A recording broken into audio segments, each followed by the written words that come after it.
What is good? Welcome back to the Pop Off Podcast. All of my popper offers. We are so fucking back. I'm so sorry for our elongated absence. I feel terrible, literally and figuratively. I'm Ralph Compiano. I'm the host and I guess the point guard of the Pop Off Podcast, which has not been producing at the rate that we have needed to these last couple of weeks.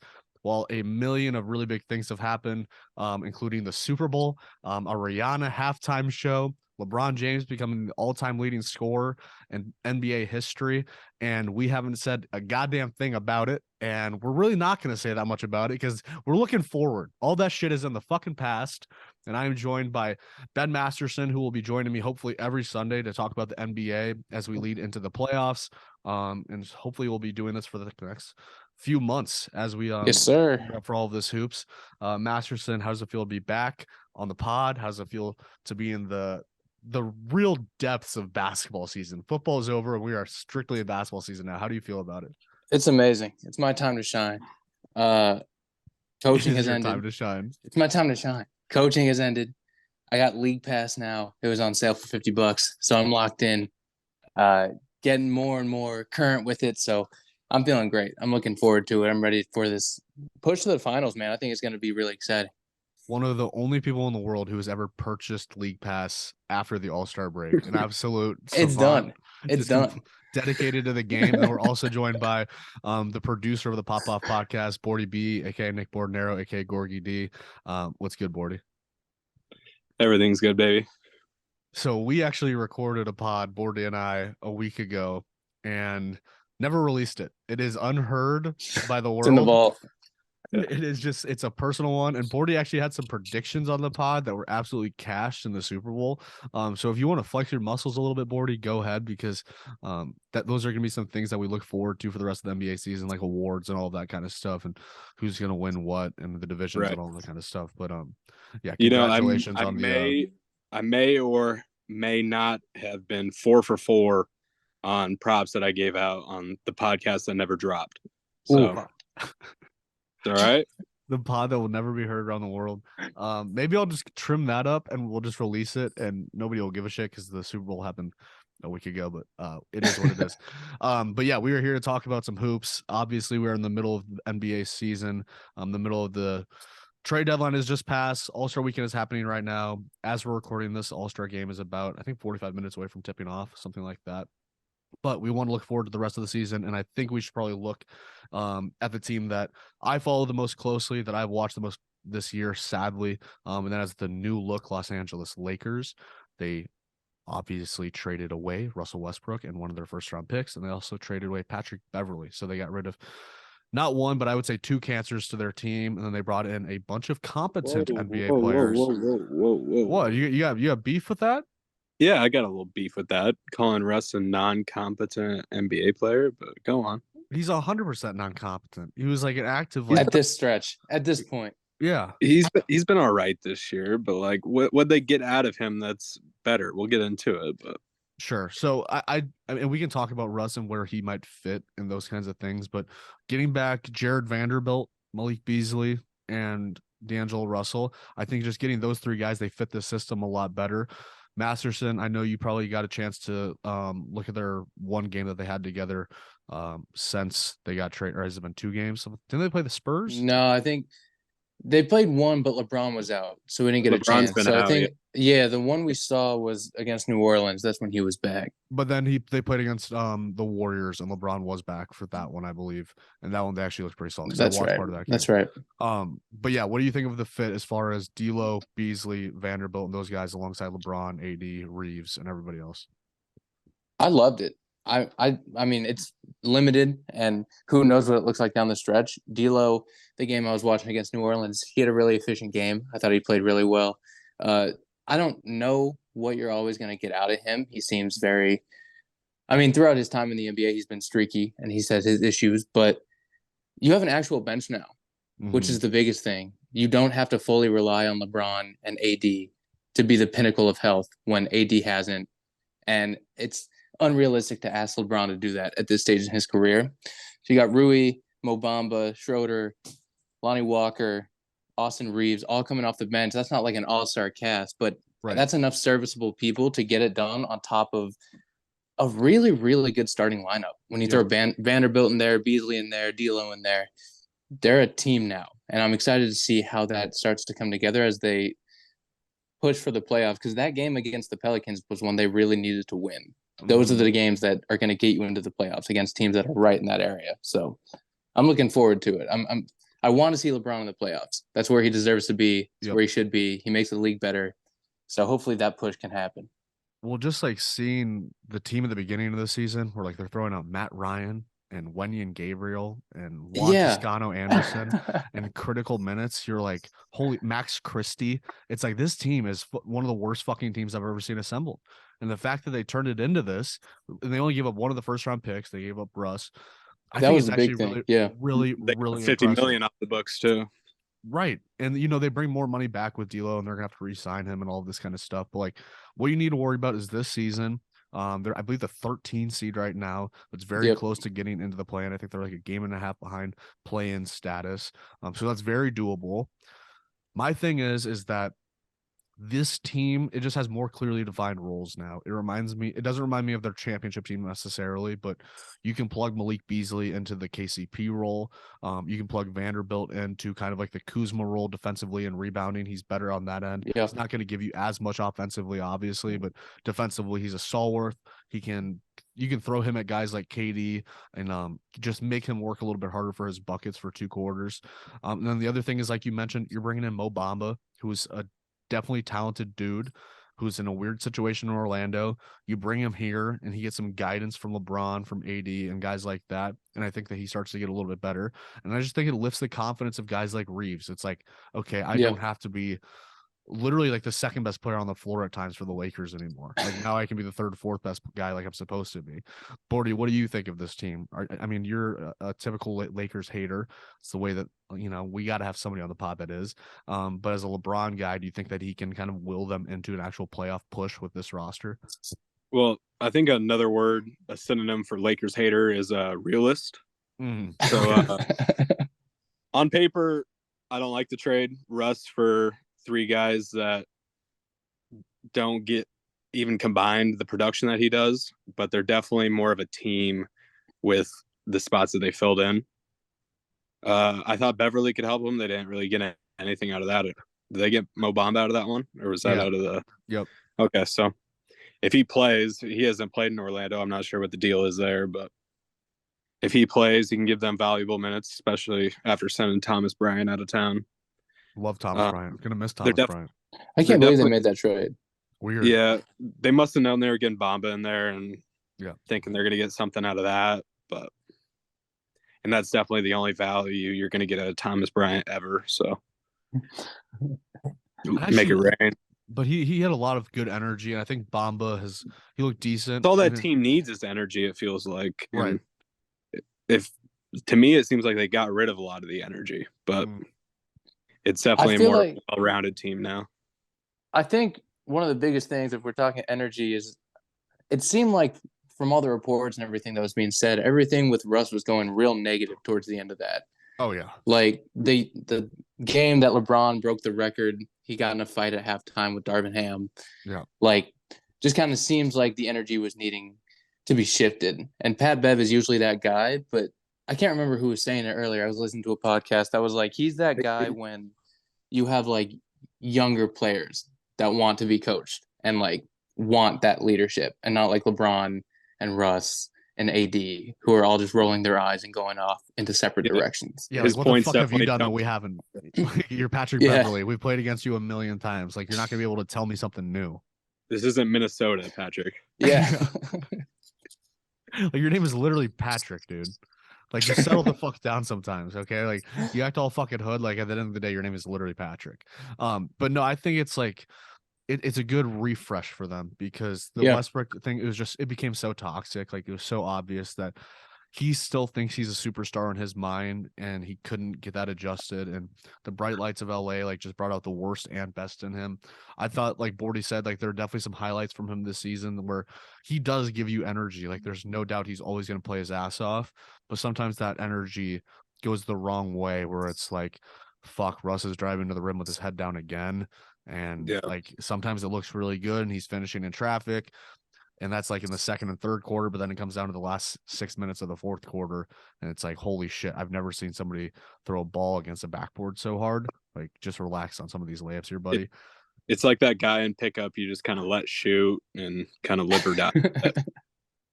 Like if he makes when he's on, you're killing him. Yeah. Are you talking about Petey right now, or are you talking about Westbrook? Oh, I mean, I'd let Petey and Westbrook shoot from the perimeter 10 times out of 10. Yeah, 100%. Take my chances. Petey, that actually might be Petey's pickup comp is 2023 Russell Westbrook. I swear to God, he's gonna hate to hear this, but if he ever penciled up from mid range, it'd be almost completely perfect. Yeah. All right, so let's actually move on because we can't talk about the Lakers the entire pod. But I do want to talk about another. Yeah, they got to make the playoff first. Yeah, and we led with them, which is tough. But let's talk about two teams that are in playoff contention right now. And I believe if the season ended today, they would actually play each other in the first round.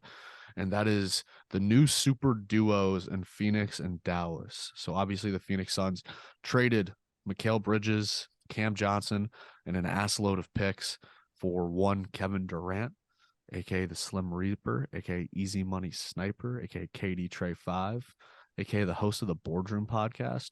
And then also the Dallas Mavericks traded for his former life partner, Kyrie Irving of the Brooklyn Nets. They traded Spencer Dinwiddie, Dorian Finney-Smith, and a handful of picks as well for Kyrie.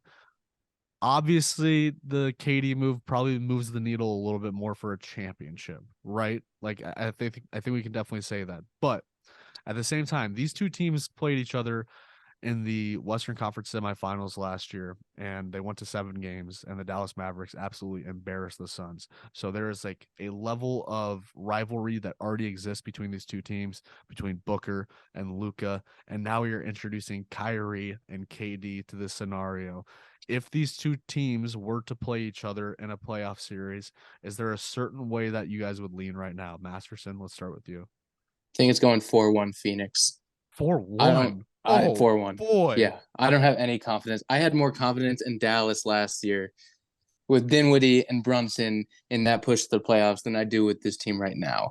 It's looked good offensively with Kyrie so far, but it's not like they're 100% in those games, right? They've already lost some. When you've had those great performances by Kyrie, I'm not sure if he's played with Luka yet, has he? I don't think they. Oh no, they did against the Timberwolves. No, they played a few games. That's right. That's right. They lost. I don't think they have the defense. If they play Phoenix in the first round, I think that's maybe the worst possible matchup because it's not like Phoenix is going to be having any difficulty scoring, and defensively, Dallas is not going to be able to make a single stop. And in the front court, like I don't think they have it figured out yet, and I don't think they have the right people to figure it out. I like Christian Wood, but he kind of fades in and out with his effort. Right. I don't really like JaVale McGee. You can't have him playing big minutes in a playoff game at this stage of his career. I don't love it. A lot of Dwight Powell. A lot of Dwight Powell. Are the Mavs really better adding Kyrie, but minus Brunson, Dinwiddie, and DFS? And that's my thing. I don't think so. Yeah. I think they stay exactly in the tier that they were before this trade, and you potentially lose Kyrie at the end of this year. I don't know. I didn't think it was the wise trade at all. I understand why they did it. I think having that guy that can just go get a bucket whenever Luka's off the floor is huge, but not if you can't get a stop at any point in the game. So my thing with Phoenix is this is going to be, I can't remember who said this, but I think it was really pertinent.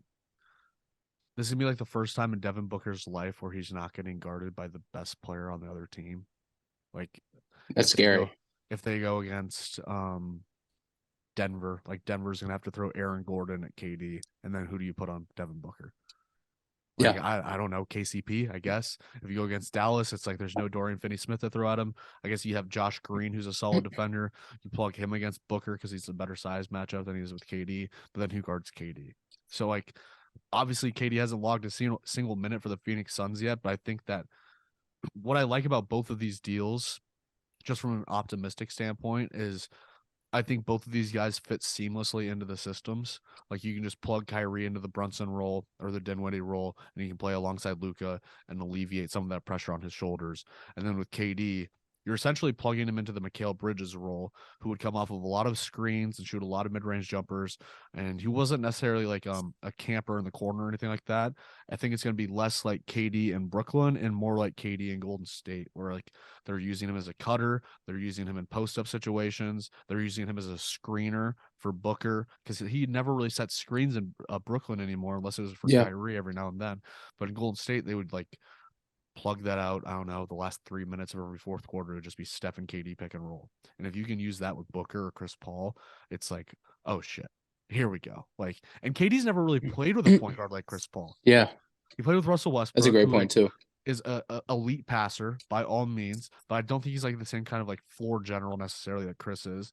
Played with Kyrie, played with Steph, obviously two of the most gifted offensive players ever, but just not like pass first guys. And now he's just going to be able to get the ball exactly where he wants every single time. And I think they're just going to be a fucking machine. So 4-1, I mean, I'm talking myself into it the more I think about KD, but I don't know. You didn't even mention DeAndre Ayton. Yeah. Right. Like, yeah. And I know that he's not this world beating talent, but he's also able to go out there and put up, he's the ingredient to all of it. Mm-hmm. Yeah. He's able to go up and put up 25. He's a mismatch. If exactly like you mentioned, right? If you put your big on Kevin Durant to try to limit that, it's not a great idea anyway, because he's so smooth with the ball. But if you do that, then DeAndre Ayton is just going to eat up. Yeah. Right. And Chris Paul, he's like the floor general PJ Tucker, where in this era, he is totally fine getting no shots up and just putting up 20 assists, which is completely what they need, right? If you have Devin Booker and Kevin Durant and DeAndre Ayton just getting buckets at will, Chris Paul racking up 20, 30 assists a game. I don't know, man. I don't know. Has anybody ever had a 20 assist game? Oh yeah. Yeah. I think all-time assist. I know Russ did. He had a 20-20-20 game or whatever. Yeah. But like, does that happen a lot? The Chris Paul all-time just had assist 19. record is Scott Skiles. Really? Scott Skiles had 31 assists in a game once. That's the all-time Jesus, assist record. That's better than the points record. Yeah, it really is. 100 points or 31 assists. Which one? No, but I don't know. I also think defensively with Phoenix, like they were already awesome with Mikal, like who's one of the better defenders in the league. But I think that KD just gives you a little bit more flexibility. Threat, like I would say. The other team's gonna shit their pants a little more. Yes, right. It's like it's the get off the bus effect. Like people talk about like when you play Georgia in college football, it's really fucking scary because like when they're all getting off the bus, you're like, there's another 5-star guy who's 6'8", 340. Oh, and then there's one guy that runs a 4.41, 440. He's the third string. Yeah, and he's not gonna play today. It's like they're gonna have that effect a little bit more where it's like, okay, Chris Paul's getting off the bus, Devin Booker's getting off the bus. And instead of it being Mikal Bridges and Cam Johnson, who are awesome players, it's Kevin Durant's getting off the bus. And it's just like you look across and you're gonna see those guys, and it's like, oh, it's not just a Photoshop that's on fucking Bleacher Report anymore on IG. It's actually real. Like number 35 is over there again, and goddamn does he look good in black and orange and purple. I'm really excited to watch them though. My thing is like, how many mid-range jump shots can they realistically shoot and win the championship? Like all of them. At some point they're gonna have to start taking threes at some point, right? Like, I mean, maybe. No, you think there's people mid-range their way to the chip? Yeah, they got rid of Jay Crowder too. They got rid of Crowder. Who's their perimeter shooter there? Shamet? Torrey Craig. They do have Shamet. TJ Warren. They got TJ Warren locked and loaded. Yeah, that's a mute point. They still have a good bench. They still have a good bench down in Phoenix. It's a decent bench. Let's not get too fucking. It's pretty good. It's pretty good. It's better than the Lakers bench you just brought up. Josh Okogie. It's better than that Lakers. Torrey Craig, TJ Warren, Jock Landale. You guys are way too excited about this bench. That's your shooter. That's your shooter right there, Jock Landale. I'm not excited about their bench at all. All right, let's move on to the Memphis Grizzlies because they're wait. We forgot to mention the third team in those two big trades. Oh, what am I missing? The 4 seed, the Brooklyn Nets. Oh, okay, sure. We can talk about the Nets. I love the new look Nets. I mean, they've done this twice in the past decade where they've gone all out for superstars, and it has been maybe two of the worst moves franchises have ever made. Literally. With the KG and Paul Pierce back in Jaren Williams, Joe Johnson. Yeah, that was horrible. Then they rebuilt and got the Dinwiddie D'Lo squad that was amazingly fun team to watch. That was so fun. Jared I Dudley, enjoyed that more than watching the KD, Kyrie, Harden team. 100%. Yeah, and now they're kind of back to that. They got Dinwiddie back. They got Michael. They got Cam Johnson. Cam Thomas. Cam Thomas? Ben Simmons being a fat loser. Ben Simmons has got his confidence back finally that there's nobody with more followers than him on the team. He's got the confidence. He Imagine doesn't have the that. minutes though. They can't even play him anymore. Ben Simmons has the most followers on the team again, and he's good. Like, amazing how that works. But like at the same time, like if there was a team that you wanted to build around Ben Simmons, it would probably look like this team. Like so now they're in Brooklyn, which is the little brother to the New York Knicks. Yeah, no one cares Now, about Brooklyn. They really haven't been the little brother because of all the drama and controversy with Nash, Kyrie, and KD. So like all the attention has been going towards them, and it feels like the Knicks have been the little brother in a lot of ways. But now that they're out of town, I think they kind of go back to be like a second market team, or like they're not going to get too much publicity, and like all of Simmons's moves aren't going to be as scrutinized and publicized. Like if he doesn't shoot a wide open shot, like it's not that big of a deal because it's like, I don't know, like you don't have KD and Kyrie drawing attention to your team anymore. And now if you deploy a lineup out there where it's like Ben, Seth, Kale, Doe, and Claxton DFS. or something like that, like, or you just have him playing the 5, whatever it might be, like I think that like this is the ideal team like around Ben Simmons. You got a bunch of guys that shoot over 40% from 3, guys that can attack off the dribble, and then guys that can also like run pick and rolls with him and kind of handle the ball. Like Mikhail's like going to have a lot more responsibility than he did in Phoenix. Like in Phoenix, it was like 3 seconds left on the shot clock. Chris is giving you the ball. You better put a shot up. Like he played every single game for them. Like he was like an Iron Man. So he has the experience now where it's like, if Chris wasn't on the floor, he could do more playmaking for them. And I think that he's going to, I mean, we saw it in that Miami game. He dropped 45 on their fucking asses. Yeah. And he was handling the ball in those situations too. It's not like he was just doing catch and shoots. Like he was actually like running pick and roll and facilitating. And I like it, Bordy. I'm in on the Nets. The fucking 4 seed, dude. Like they're gonna make the playoffs, and they're probably gonna be a bitch to knock out because they're like 11 dudes deep. Yeah, they're gonna keep pace hopefully and stay at that 4 or 5 seed, and yeah, they're gonna be a tough out in a 7-game series, especially with their defense and if they can build some chemistry throughout the second half of the year. Okay, so let's move on to the Grizzlies then. Bordy's favorite team in the league. No, not anymore. Now they're you abandoned them already? I abandoned the Grizzlies like before this year even started. Damn, what happened? Dylan Brooks just being a fat ass. Oh yeah, that's a tough one. He's really hard to watch. I really wish he got traded. I mean, I hated Kyle Anderson. I'm glad they got rid of Kyle Anderson, but they What? just didn't. He was productive at least. He was productive. I love Kyle Anderson. Yeah. He's such a good guy. He's Slow-mo? one of those guys you hate him or love him. Yeah, the slow mo. I don't like the slow mo. That's just His 'cause you game don't isn't have the any slow-mo prettiest. in your bag. But he's efficient.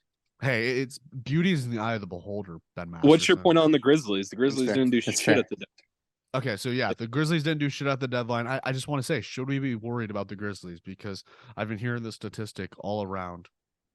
And we know that when we get into the playoffs, it becomes a slower game, right? Like teams slow down, defenses like speed up, and then offenses like you have to be able to score in the half court.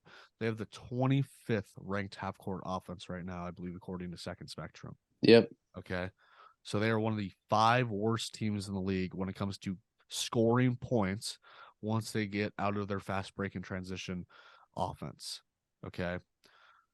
Can they continue to evolve as a young group and figure these things out as they maneuver? Because I can't remember who I was watching them play, but they were just fucking folding down the stretch.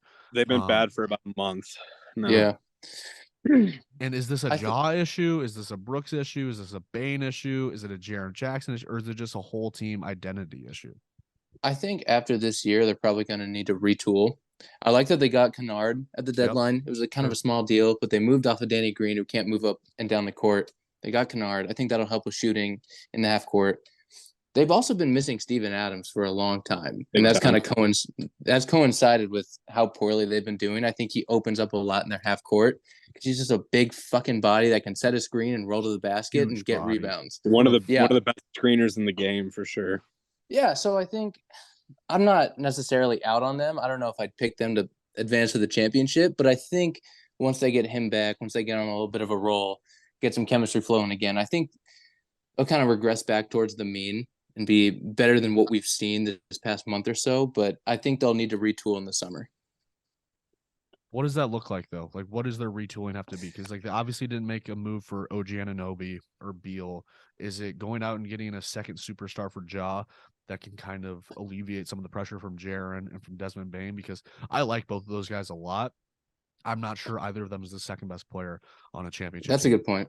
And I mean, and are we even sure that Ja's the best player on a championship team? Because like they could have gone all chips in for KD if they really wanted to. They could have competed with Phoenix's package, and they decided not to. Like those picks that's Phoenix offered are going to be like around the same range as the Memphis picks, I would imagine, for the next 6 or 7 years. And then you could have thrown in maybe not Bain, you might not have had to, but like sending Bridges and Cam Johnson as like the leaders of a deal. Like they could have matched that with, I don't know, Zaire, Brandon Clark. I'm guessing Bane is who the Nets wanted Probably in the KD deal. Yeah. Which I really like Bane too. Jaren Jackson's probably my favorite player in the league.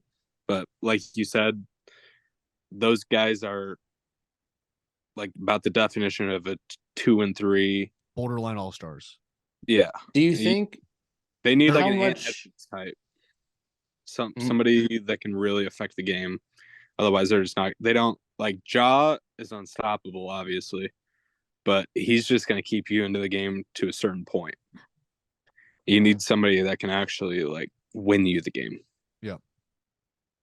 Do you think, or how much do you think the needle would have moved if they get like Mikal Bridges or OG Anunoby? Like it was, that was heavily rumored at the deadline. I think they were interested in both of those guys. Does that move the needle? Because if not, then maybe it's not as much of a retool as you have to go big and make a splash. Because if that isn't enough to move the needle, then you do have to go big, and you do need to get someone else that's next to Ja that maybe is more of an equal than a 1, a 2, a 3. You know what I mean? Guess I do know what you're talking about. They definitely would be more athletic than Denver, but the other teams in the West would be hard to get by even with that lineup. Yeah. I guess I just have like this mindset where I think that you need like 2 of the top 10 guys in the league to win the championship, but the Warriors just proved that's not true last year. Like what they had was their role players just became superheroes. Like Wiggins became way better. Clay became way better. And it depends on the rest of the league. Like I think 2, 3, 4 years ago, yeah, that's absolutely true. You need 2 of the top 10 guys. But I think now it's so wide open. Even with Phoenix, I wouldn't say they're the definite to make the finals. I could see things going wrong and anyone who we consider a contender in the West making it to the finals. So I don't necessarily know if you need 2 of the top 10 guys with this league right now, but I don't know what Memphis necessarily needs to do to make it work. Well, I like your idea of, I mean, they can still pursue Anunoby in the offseason. Yeah. Who knows what's ever going to happen with Bradley Beal, but I'm not sure if he's the guy that makes the splash for them. But at the same time, like, I don't think it has to be anybody that big, like the more that I think about it, because I mean, I just think about that lineup of the Warriors. It was literally Steph, Clay, Wiggins, Draymond, Looney. And it's like, who's really jumping off the page there other than Steph? That system's been built around Steph for a decade now. Yeah. Right. And this system's been built around Ja for the last 3 or 4 years. And I think they're becoming more and more familiar with the fact that he should probably have the ball a little bit more often. They do not do the heliocentric thing like we've talked about with Luka. Yep.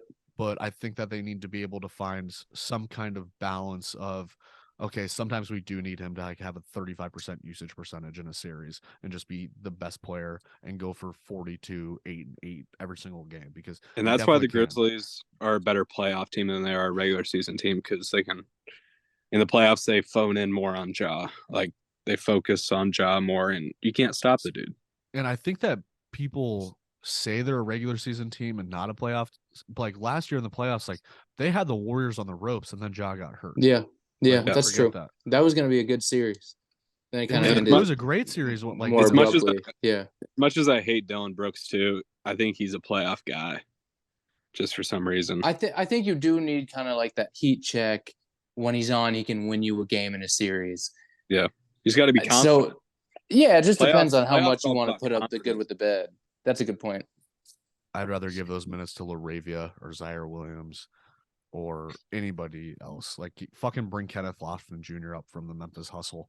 Like, I don't give a shit. Like, I just don't love give Kenny a Lofton. Yeah, he's a dog. He is Kenny a dog. Lofton Jr. is a mean motherfucker.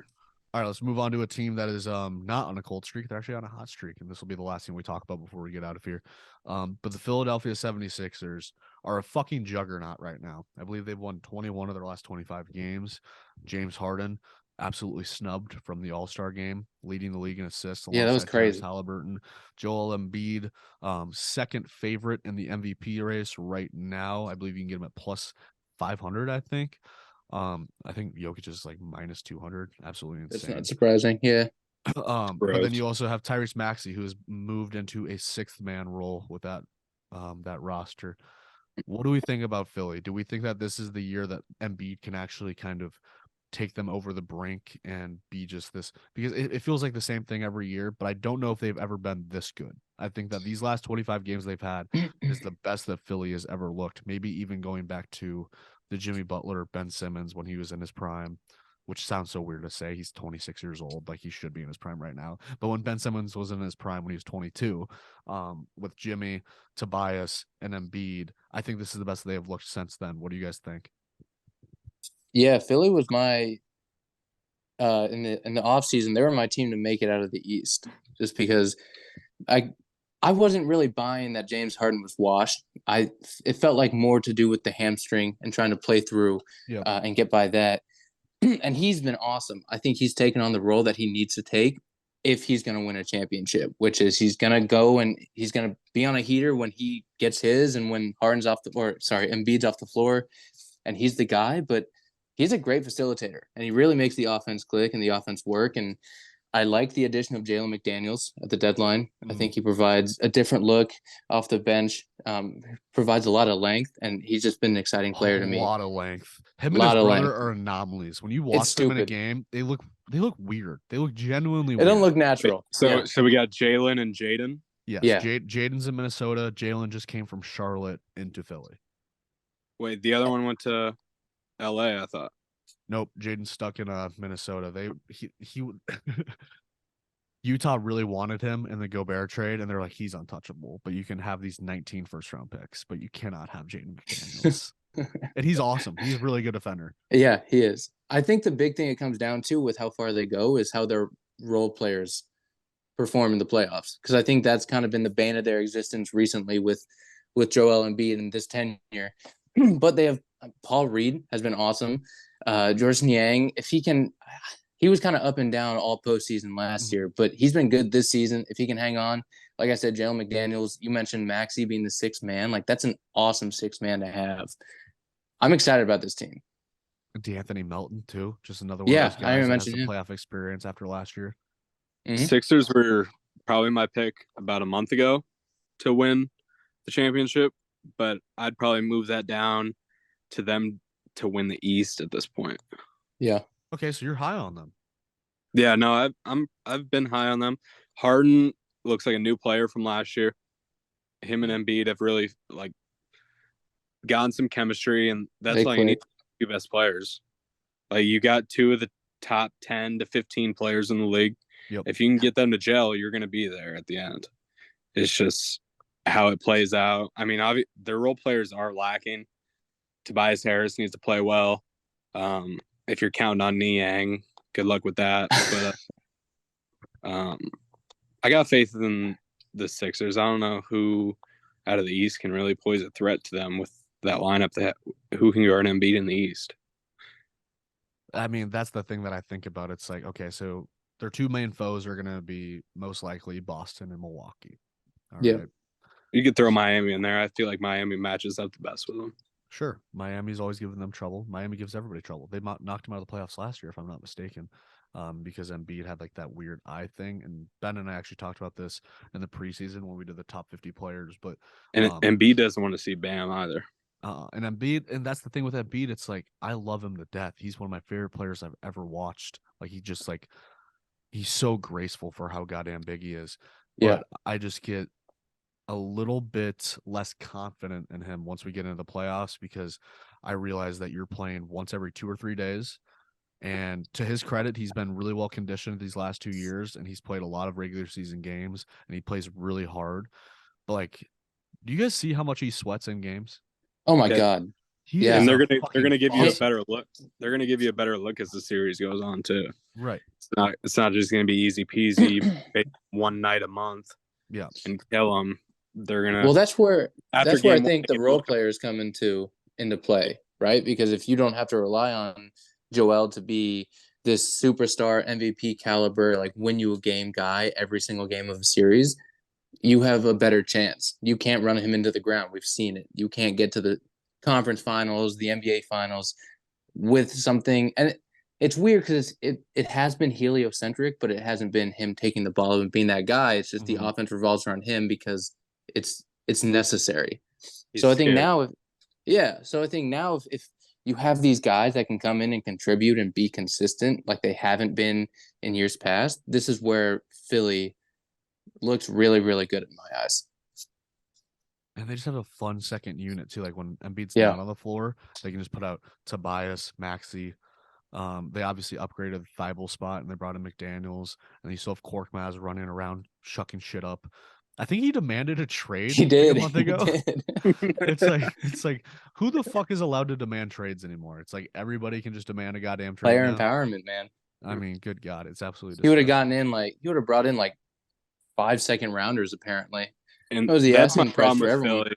That's my problem with Philly when you're naming role players, and you obviously got Tobias on the tip of the tongue. But what I think, Masterson, you said Paul Reed was the next guy out of your mouth, and Yeah. that's not going to be it for Philly. I don't know. I'm not too familiar. He's I'm been not better this year, man. He's good in the pick and roll. I know, He's a good I backup know, Zen. but Maxey has a shitty haircut now, and he's just not the same guy. Like, I just feel like Milwaukee, Miami, Boston have better benches coming out, and once So- Embiid's off The the thing- floor, You it's just said kinda- you it's picked kinda Philly sucks. to win the East, and now you're like, I said a month. I said him. Yeah, I said him. Oh, I did pick them. I'll still pick them to win the East because The there's thing value. that scares me about Boston There's value in it still, but the scary thing about Boston is if Robert Williams goes down and he hasn't been able to stay healthy, their front court's scary. I don't know who's stopping Joel. There's a lot of Luke Cornett. Yeah, oof. I'm taking Joel every single time in that matchup. I know Boston still has Al Horford, right? Yeah. They just can't get rid of that guy. They can't. He's locked in. No. He's But, irremovable. Robert Williams has been on a minutes restriction. He's only playing 2 out of 3 games, I'd say. Yeah. I'm hoping they have him ready to go, and that's a problem for Embiid, I'd say. Yeah. No, if he plays, it's a big shorter deal. athletic guy that. But I'm not sure I'm banking on him making it through the entirety of the playoffs. He hasn't been able to do it. I'm out on Boston. Yeah. I'm always out on Boston, especially with their odds right now. I mean, Where are they at? I think they're plus 300 to win it all. Wow. That's They're still the favorites. crazy. That's great. Yeah, they've been the favorites, and I don't see it with Boston. Tatum last night in the 3-point contest was miserable. Okay, 40. Not that means anything. I don't see it with Boston because Tyrese Maxey, his hair looks fucking stupid, and Tatum didn't perform very well in the 3-point contest. And So Philly has Mac McClung now. So yeah, right. So my money's on them. All right, well, we got to get out of here. Thank you guys for listening. And guys, we're so fucking back. I promise you, we're gonna be coming out with 3 pods a week. I'm back to my regular schedule programming. I'm no longer sick. We owe you guys this. Big time. For all of your guys' support. A lot more movie reviews coming, TV Once shows. we beat these allegations. Once I beat these allegations, that we're really gonna be in the clear. So for Wait, Masterson, Ralph. yeah, go ahead. What No. What's your immediate? We can't get into the allegations. These are pending. No, suits. not the allegations. Not the allegations. Legally, we can't talk about that. All right, back to But- ball. What's your immediate reaction on Kevin Love to the Heat? You think that makes a difference? I was actually thinking about that a little bit earlier. So their backup big situation. I was thinking about Gross. Myers Leonard in the past has been their backup center. And I think Kevin Love just plays the Myers Leonard role. And Miami's so plug and play that it's just they're the kind of team that just revitalizes people's careers, except for Kyle Lowry, seems like the only person who's ever He's gotten worse. Cooked. But K Love to the Heat, I really like it. I really like it. We didn't talk about Cleveland at all. We can talk about them next week a little bit. But yeah, I really like the K-Love move. Real quick, Bobby Marks tweeted something about like just kind of how the money works out, and he listed like the reserve bigs that Miami had before this trade, and it's Jovic, Haslam, Highsmith, Yurtseven, and Robinson, Duncan Robinson. Like they needed Kevin Love more than anyone else needed Kevin Love. Yeah, they really did. They got him for essentially for free. Like Yeah, it's like insane. Well, shout out to Kevin Love. Shout out to Kevin Love. If you guys have ever been to Vegas, you've seen Kevin Love on the back of the cab seats. He does commercials, cab seats nonstop. It's all Kevin. A Banana Republic commercial? I don't know what. No, it's like a Vegas commercial. K-Love's like in like that. Interesting. Like Viva Las Vegas. Yeah, like come have a good time. My name's Kevin Love. Okay, cool. Well, for Ben Masterson and Nick Bordenero, I'm Ralph Compiano. This has been the Pop Off Podcast. Thank you guys for listening, and we will see you on the other side.